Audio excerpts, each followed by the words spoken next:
Everyone, आज हम लोग पढ़ने वाले हैं क्लास 9 का बहुत ही इंपॉर्टेंट चैप्टर जो फिजिक्स का बहुत ही खास इंपॉर्टेंट है और फिजिक्स का लास्ट भी चैप्टर है जिस चैप्टर का नाम है साउंड।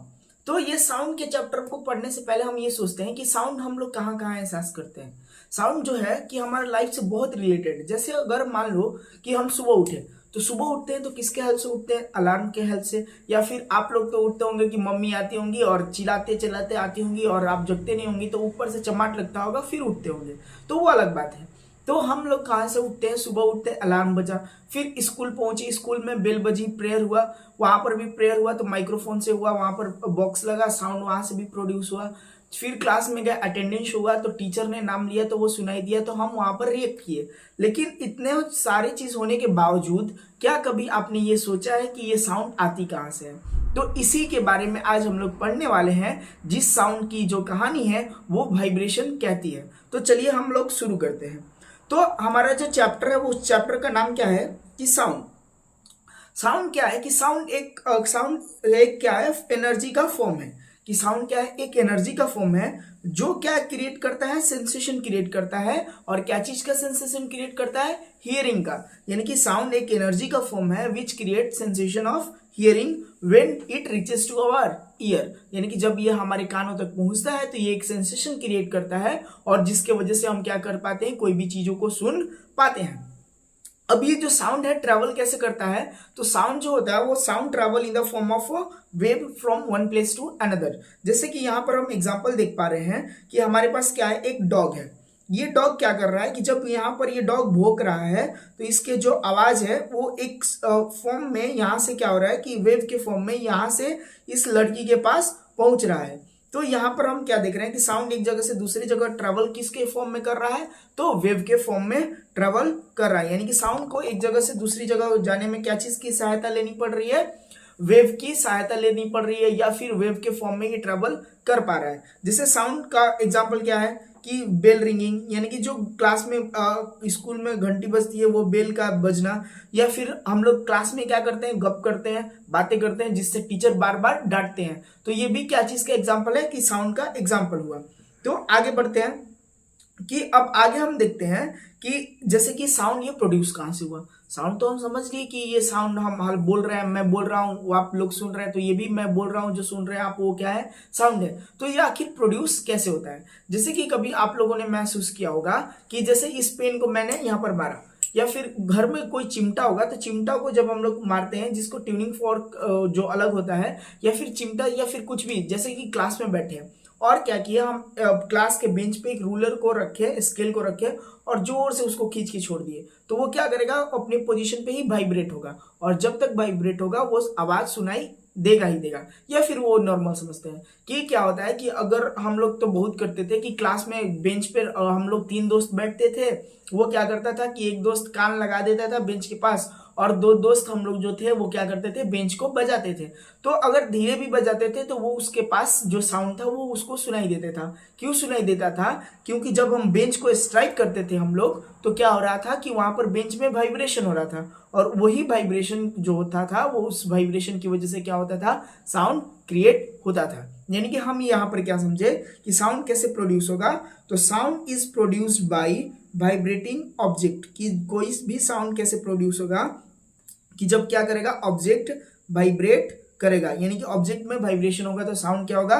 प्रोड्यूस होगा। जैसे यहाँ पर समझते हैं कि यहाँ पर हमारे पास क्या है, एक गिटार है और इस गिटार को जब ये लड़का क्या कर रहा है कि बजा रहा है तो यहाँ पर जो स्ट्रिंग है गिटार का वो क्या हुआ कि आगे और पीछे वाइब्रेट करेगा, बैक एंड फोर्थ क्या कर रहा है? वाइब्रेट। तो जब आगे और पीछे वाइब्रेट कर रहा है तो यहाँ पर क्या होगा? जब इधर मेम्ब्रेन स्ट्रेच रहेगा इस डायरेक्शन में, जब ये मेम्ब्रेन हुआ तो यहाँ पर क्या हुआ? एयर आया। फिर जब ये मेम्ब्रेन इधर के डायरेक्शन में आगे की ओर बढ़ेगा तो कहीं कहीं क्या होगा कि जो एयर के पार्टिकल्स होंगे वो क्या होंगे? पास पास। फिर क्या होंगे कि थोड़ा दूर, तो कहीं कहीं पास कहीं कहीं दूर। तो जहां जहां पास होते हैं उसको बोलते हैं कंप्रेशन और जहां जहां पास पास में होते हैं उसको बोलते हैं कंप्रेशन। और इस रीजन में क्या है? थोड़ा पार्टिकल्स दूर दूर है तो इनको क्या बोलते हैं? Rarefaction. तो इसी तरह से पार्टिकल, यहाँ वाला पार्टिकल इसको धक्का देगा। जैसे इसमें पिक्चर में देखते हैं कि जो पार्टिकल सबसे यहाँ पर है, जो पार्टिकल क्या है? यहाँ पर है, ये पार्टिकल इसको धक्का दिया, फिर उसके अगले वाला पार्टिकल दूसरे को धक्का दिया, ऐसे ही जैसे कि ये पार्टिकल इसको धक्का दिया, फिर ये पार्टिकल इस अगले वाले को धक्का दिया, फिर ये पार्टिकल इसको धक्का दिया। तो ये करते करते क्या होंगे कि एक दूसरे के आगे बढ़ते जाएंगे। तो यही क्या है कि इसी के फॉर्म में क्या होगा, यहाँ से करते करते ये ट्रैवल करेगा और हमारे कानों तक पहुंच जाएगा। यानी कि सिंपल सा हम ये क्या यहाँ पर क्या समझ रहे हैं कि जो साउंड एक जगह से दूसरी जगह जा रहा है ये प्रोड्यूस कैसे हो रहा है, तो प्रोड्यूस हो रहा है वाइब्रेशन की वजह से। जैसे एक और एग्जांपल समझते हैं कि हमारे स्कूल में जब प्रेयर स्टार्ट होगा तो स्कूल में प्रेयर स्टार्ट होते समय क्या बजता है, ड्रम। तो वो जो ड्रम बजेगा वो कैसे क्या करता है कि ड्रम को जब हम पीटते हैं तो क्या होता है, ड्रम का मेम्ब्रेन अंदर जाता है फिर बाहर आता है। तो वहां पर अंदर और बाहर जाने की वजह से क्या हो क्रिएट हुआ, वाइब्रेशन, और उसी वाइब्रेशन की वजह से क्या हो रहा है, साउंड प्रोड्यूस हो रहा है। तो चाहे कोई भी चीज में हो तो वहां पर जो साउंड प्रोड्यूस होगा वो किसके वजह से होगा, वाइब्रेशन की वजह से होगा। एग्जाम्पल के लिए क्या क्या है हमारे पास कि वाइब्रेशन, वाइब्रेटिंग गिटार एग्जाम्पल हो गया, vibration in the membrane of drum हो गया, और वोकल कोड। वोकल कोड के लिए जैसे हम सिंपल समझते हैं, जैसे मैं आप लोगों को बोलूं यहाँ पर टच करें, सब लोग अपने यहाँ पर टच करेगा, टच करने के बाद बोलो कुछ। जैसे हम कुछ कुछ बोले तो क्या हुआ, यहाँ पर मुझे वाइब्रेशन महसूस हो रहा है। तो वाइब्रेशन महसूस हो रहा है यानी कि हम जो बोल रहे हैं वो भी किसकी वजह से प्रोड्यूस हो रहा है, तो वाइब्रेशन की वजह से ही प्रोड्यूस हो रहा है। अब तो ये बात हम लोग कर लिए कि साउंड क्या है, साउंड प्रोड्यूस कैसे होता है। अब ये भी तो सोचे समझे कि साउंड जो प्रोड्यूस हो गया वो ट्रैवल कैसे करेगा। क्या अभी जैसे कि अगर मैं आप लोगों से पूछूं कि क्या आप लोग कभी साउंड को देखे हैं, तो जवाब सबका होगा कि नहीं, साउंड को किसी ने देखा नहीं है। तो साउंड को जब देखे नहीं है तो साउंड एक जगह से दूसरी जगह जा कैसे रहा है। तो बात ये हमको अब समझना है कि साउंड एक जगह से दूसरी जगह ट्रेवल करती कैसे है, कि क्या साउंड को मीडियम चाहिए या फिर साउंड बिना मीडियम के भी ट्रेवल कर सकती है। तो वही यहाँ पर हम समझ रहे हैं। तो टॉपिक है हमारा कि हाउ साउंड ट्रेवल्स, कि साउंड ट्रेवल कैसे करता है। तो साउंड जो है वो ट्रेवल करेगा इन the form of wave. Sound जो हमेशा ट्रेवल करेगा किसके फॉर्म में करेगा, वेव के फॉर्म में ट्रेवल करेगा। अब ये वेव क्या है, तो वेव को हम सिंपल से समझते हैं कि वेव क्या है, एक तरह का डिस्टर्बेंस है। वेव क्या है, एक तरह का डिस्टर्बेंस है। तो यहाँ पर वेव का डिफिनेशन लिखा हुआ है कि wave is a vibratory disturbance in a medium which carries energy from one point to another without there being a direct contact between the point। यहाँ पर सिंपल सा भाषा में लिखा है कि वेव क्या है, एक तरह का डिस्टरबेंस है जो एनर्जी को एक जगह से दूसरी जगह ले जाती है। यहाँ पर जो समझने वाला मेन पॉइंट है वो क्या है कि यहाँ पर एक्चुअल पार्टिकल मूव नहीं करते हैं। वेव में क्या होता है, एक्चुअल पार्टिकल मूव नहीं करते हैं, बस उसका एनर्जी एक जगह से दूसरी जगह जाती है। जैसा कि मैंने शुरू में आप लोगों को बताया कि हम लोग क्या करते थे कि बेंच में हमारा एक दोस्त कान रख देता था और यहाँ पर हम लोग बजाते थे। तो क्या वहां पर बजाने से कुछ जो जहां पर मेरा दोस्त कान लगाया था, जहां पर मैंने बजाया, तो क्या वहां से पार्टिकल मूव करके मेरे दोस्त के कान तक पहुंचे, क्या वहां पर बेंच थोड़ा सा ऊंचा हो गया, नहीं। तो यानी कि बेंच के जो पार्टिकल्स थे वो मूव नहीं कर रहे। तो मूव क्या कर रहा है कि जो बेंच के पार्टिकल एक दूसरे के चिपके थे, सॉलिड के जो पार्टिकल चिपके थे, वो क्या किया, यहाँ वाला पार्टिकल इसको डिस्टर्ब किया, फिर यहाँ वाला पार्टिकल इसको डिस्टर्ब किया। वैसे ही पार्टिकल क्या करते हैं, डिस्टर्ब करके एक दूसरे को एनर्जी ट्रांसफर करते रहते हैं, और इसी डिस्टर्बेंस को हम क्या बोलेंगे, वेव बोलेंगे। इसी डिस्टर्बेंस को हम क्या बोलेंगे, वेव बोलेंगे। जैसे कि यहाँ पर जो फिगर है हमारे पास, इस फिगर में क्या है कि एक हमारे पास तालाब बना हुआ है, एक हमारे पास पोंड बना हुआ है, और इस पोंड में क्या है कि एक कोई पत्थर फेंका।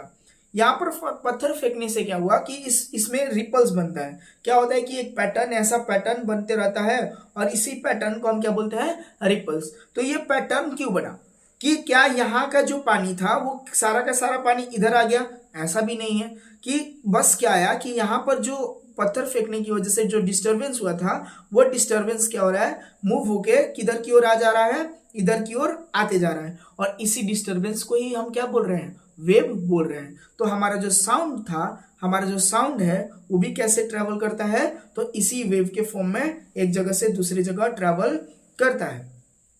अब हम बात करें वेव की, कि वेव क्या है, वेव कितने तरह की होती है। तो हम लोग ये सब तो समझ गए कि वेव है क्या। वेव क्या है, एक नॉर्मल सा भाषा में समझे, वेव क्या है, एक डिस्टरबेंस है। अब क्या है वेव, वेव अगर मीडियम की बात करें तो वेव कितने तरह का होगा, दो, जो कि हमें अभी नहीं डिटेल में देखना है। तो मीडियम की बात करें तो वो क्या क्या क्या क्या होगा, दो तरह का, एक इलेक्ट्रोमैग्नेटिक वेव होगा और एक क्या होगा, मैकेनिकल वेव। इलेक्ट्रोमैग्नेटिक वेव ऐसे वेव होते हैं जिनको ट्रैवल करने के लिए कोई भी मीडियम नहीं चाहिए। जैसे कि सन से जो लाइट आता है हमारे अर्थ तक, तो बीच में क्या है, कोई भी मीडियम नहीं है, तो वहां पर भी वो लाइट ट्रेवल कर ले रहा है। तो वैसे मीडियम, वैसे चीज जो बिना मीडियम के, वैसे वेव बिना जो मीडियम के भी ट्रेवल कर सकते हैं, उन वेव को हम क्या बोलते हैं, इलेक्ट्रोमैग्नेटिक वेव। बट ऐसे वेव जिनको क्या चाहिए, मीडियम चाहिए, क्या चाहिए कि उनको ट्रैवल करने के लिए मीडियम चाहिए, वैसे वेव को हम क्या बोलते हैं, मैकेनिकल वेव। तो यहां पर हम जो पढ़ने वाले हैं वो किसके बारे में पढ़ने वाले हैं, मैकेनिकल वेव के बारे में ही पढ़ने वाले हैं। हम किसके बारे में देखेंगे, मैकेनिकल वेव के बारे में देखेंगे। तो अब हम समझते हैं कि मैकेनिकल वेव है क्या। तो मैकेनिकल वेव जो होता है वो दो तरह का होगा। कितने तरह का होगा, दो तरह का। कौन कौन सा होगा, तो पहला होगा पहला जो होगा वो होगा लॉन्गिट्यूडनल वेव। क्या होगा, लॉन्गिट्यूडनल वेव। और एक क्या होगा, ट्रांसवर्स वेव। लॉन्गिट्यूडनल और ट्रांसवर्स वेव को हम लोग समझते हैं कि एक एनिमेशन के थ्रू समझते हैं। ये क्या है कि ये जो हमारा है ये क्या है, ट्रांसवर्स वेव है। यहाँ पर हम देख रहे हैं कि जो पार्टिकल है वो हमारा कहाँ जा रहा है, ऊपर और नीचे जा रहा है, यानी कि ऊपर नीचे पार्टिकल जा रहा है। और वेव का डायरेक्शन किधर की ओर है, राइट साइड की ओर है, यानी कि पार्टिकल आगे बढ़ रहा है। और इसका जो वाइब्रेशन है, यानी कि पार्टिकल का जो डिस्टर्बेंस है, वो जो रेड वाला दिखाई दे रहा है वो क्या है, कहाँ हो रहा है, ऊपर और नीचे। यानी कि जहां पर परपेंडिकुलर हो वो क्या होगा, ट्रांसवर्स वेव कहेगा। लेकिन यहाँ पर जब हम देख रहे हैं तो ये क्या हो रहा है कि पार्टिकल भी ऑसिलेट हो रहा है आगे की ओर, और बढ़ भी कहाँ रहा है, आगे की ओर, यानी कि टू एंड फ्रोथ हो रहा है। तो इस तरह के मूवमेंट को हम क्या बोलेंगे, इस तरह के, ये क्या था हमारा, ट्रांसवर्स वेव। ये हमारा क्या है, लॉन्गिट्यूडनल वेव है। अब हम यहाँ पर डिफिनेशन की ओर बढ़ते हैं कि ट्रांसवर्स वेव क्या है, लॉन्गिट्यूडनल वेव क्या है, कि जो पार्टिकल क्या होंगे, वाइब्रेट होंगे back and fourth in the direction of wave. यहाँ पर हम जब देखें कि यहाँ पर लॉन्गिट्यूडनल वेव क्या हो रहा है कि ये पार्टिकल टू एंड फ्रो आगे और पीछे क्या हो रहा है, वाइब्रेट हो रहा है। और वेव भी किधर की ओर जा रहा है, आगे की ओर बढ़ता जा रहा है, और पार्टिकल भी आगे की ओर वाइब्रेट हो रहा है। ट्रांसवर्स वेव की बात करें तो particle vibrate up and down and perpendicular to the wave. तो यहां पर ये था ट्रांसवर्स वेव। इस ट्रांसवर्स वेव में क्या हो रहा है कि जो पार्टिकल है वो ऊपर नीचे वाइब्रेट हो रहा है और किधर की ओर बढ़ रहा है, आगे की ओर बढ़ रहा है। तो ये था लॉन्गिट्यूडनल और ट्रांसवर्स वेव। अब हमें बात करना है कि इस लॉन्गिट्यूडनल और ट्रांसवर्स वेव में कुछ बातें आती हैं। जैसे कि क्या हुआ कि अगर हम बात करें लॉन्गिट्यूडनल वेव तो कंप्रेशन और रेयर फ्रिक्शन आता है। कंप्रेशन और रेयर फ्रिक्शन, ये कंप्रेशन और रेयर फ्रिक्शन है क्या, यहां पर हम देखेंगे तो यहां पर क्या हो रहा है कि कुछ रीजन क्या है कि जहां पर पार्टिकल्स बहुत पास पास है। कुछ रीजन क्या है कि जहां पर पार्टिकल बहुत पास पास है, और कुछ ऐसे भी रीजन है जहां पर पार्टिकल क्या है, दूर दूर। तो जहां पर ऐसा रीजन जहां पर पार्टिकल क्या है, पास पास है, उन रीजन को हम बोलते हैं कंप्रेशन। और ऐसे रीजन जहां पर पार्टिकल क्या है, दूर दूर है, उस रीजन को हम क्या बोलेंगे, रेयर फ्रिक्शन बोलेंगे। तो ये लॉन्गिट्यूड किस में होता है, लॉन्गिट्यूडनल वेव में। लेकिन अगर हम बात करें ट्रांसवर्स वेव में तो उसमें आता है क्रस्ट एंड ट्रफ, यानी कि क्रस्ट माने हाई पॉइंट और ट्रफ माने लो पॉइंट। जैसे यहाँ पर देखो, यहाँ पर क्या है कि कुछ ऊपर भी है कुछ नीचे। तो जो ऊपर से पॉइंट है उसको बोलेंगे क्रेस्ट, और जो नीचे है वो क्या है, ट्रफ है। ऊपर वाला क्या है, क्रेस्ट, और नीचे वाला क्या है, ट्रफ। तो ये हमारा हो गया। अब क्या है कि अब हम बात करेंगे कि वेव तो हम दो तरह का देख लिए कि एक होता है लॉन्गिट्यूडनल, एक होता है ट्रांसवर्स। यहाँ पर मैंने उसका डिफिनेशन भी लिख दिया है कि कंप्रेशन क्या होता है, रेयर फ्रिक्शन क्या होता है, क्रेस्ट क्या होता है, ट्रफ क्या होता है। अब हम बात कर रहे हैं कि यहाँ पर कि जो लॉन्गिट्यूडनल वेव है वो क्या क्या कंसिस्ट करता है, या फिर हमारा साउंड क्या है तो किस तरह का वेव है। तो जो हमारा साउंड है वो किस तरह का वेव है, एग्जाम्पल किस तरह का वेव का है, साउंड वेव, तो वो लॉन्गिट्यूडनल वेव का एग्जांपल है। जैसे कि मान लो कि और क्या है, ट्रांसवर्स वेव। जैसे कि हम पत्थर फेंकते हैं पानी में तो क्या होता है, पत्थर नीचे गिरता है, यानी कि पार्टिकल जो डिस्टर्ब कर रहा है, किधर डिस्टर्ब कर रहा है, परपेंडिकुलरली। लेकिन जो रिपल बन रहा है वो किधर बन रहा है, दूसरे डायरेक्शन में। तो यहाँ पर क्या हो रहा है कि परपेंडिकुलरली डिस्टर्ब हो रहा है। तो जो वाटर वेव होता है वो कौन सा वेव होता है, ट्रांसवर्स वेव होता है। अब हम बात कर रहे थे कि क्या साउंड कैसा वेव है, लॉन्गिट्यूडनल वेव। और लॉन्गिट्यूडनल वेव किसका पार्ट है, तो मैकेनिकल वेव का पार्ट है। और मैकेनिकल वेव बिना मीडियम के ट्रेवल नहीं कर सकता। तो क्या चेक करें कि साउंड बिना मीडियम के ट्रेवल कर सकता है कि नहीं कर सकता है। तो यहाँ पर हम देखते हैं कि हम एक्सपेरिमेंट करेंगे। उस एक्सपेरिमेंट में क्या करेंगे कि हम एक इलेक्ट्रिक बेल को कहाँ पर रखेंगे, इलेक्ट्रिक बल्ब को जार में रखेंगे, उसके बाद करेंगे क्या करेंगे, हम साउंड को सुनेंगे। फिर दूसरी बार में क्या करेंगे कि उस जार को क्या करेंगे, वैक्यूम पंप से एयर को, जितना भी एयर होगा उसको क्या कर देंगे, निकाल देंगे। और धीरे धीरे क्या महसूस होगा कि जो साउंड होगा वो क्या होगा, धीरे धीरे फेंट यानी कि धीमे होने लगेगा। और फाइनली क्या हो जाएगा, साउंड पूरी तरह से रुक जाएगा। जब क्या होगा, व्हेन वेयर इज गोन, जब हवा खत्म हो जाएगा तो साउंड क्या हो जाएगा, धीरे धीरे टोटली सुनाई देना बंद हो जाएगा। अब यहाँ पर इस एक्सपेरिमेंट के थ्रू समझते हैं। ये क्या था कि हमारा जो पहला सेटअप है कि इस सिचुएशन में हम देख रहे हैं कि साउंड हमको क्या देर सुनाई बाहर की ओर दे रहा है। क्यों साउंड सुनाई दे रहा है, क्योंकि इस जार में क्या प्रेजेंट है, इस जार में हवा प्रेजेंट है। तो जब तक इस जार में हवा प्रेजेंट था हमको साउंड सुनाई दिया। लेकिन क्या हुआ कि धीरे धीरे हम क्या कर रहे हैं कि हवा को इस वैक्यूम पंप के थ्रू बाहर कर रहे हैं। तो जैसे ही इस हवा को वैक्यूम पंप के थ्रू धीरे धीरे बाहर करते रहेंगे तो जो लेस साउंड हमको सुनाई देना स्टार्ट हो जाएगा, यानी कि साउंड धीरे धीरे क्या हो जाएगा, कम हो जाएगा। और जैसे ही कि पूरी तरह से वैक्यूम हो जाएगा, यानी कि पूरी तरह से ये हवा बाहर हो जाएंगी, तो साउंड सुनाई देना बिल्कुल ही क्या हो जाएगा, कोई भी हमें साउंड सुनाई नहीं देगा। तो इससे हमें क्या समझ में आ रहा है कि साउंड तभी तक सुनाई देगा जब क्या हो, हमारे पास एयर हो। तो अब ये एक क्वेश्चन ये आएगा कि जब एस्ट्रोनॉट होते हैं, जब मून पे जाते हैं, तो उनको क्या साउंड तो वो कैसे सुनते हैं। तो वहां पर जो होता है वो क्या लगाए रहते हैं, एक ट्रांसमीटर लगाए रहते हैं जो कि क्या करता है, साउंड वेव को रेडियो वेव में चेंज करता है और उसी रेडियो वेव के थ्रू हमें साउंड सुनाई देता है। तो आज के लिए हम लोग इतना ही पढ़ेंगे। इसके अगले वीडियो में हम पढ़ेंगे कि साउंड जो ट्रैवल कैसे करेगा, ये जो वेव होते हैं इसके डिटेल में पढ़ेंगे, साउंड के कैरेक्टरिस्टिक के बारे में पढ़ेंगे। तब तक के लिए आप लोगों को जो चीज समझ में नहीं आया होगा वो कमेंट सेक्शन में आप लोग पूछ सकते हैं। Thank you.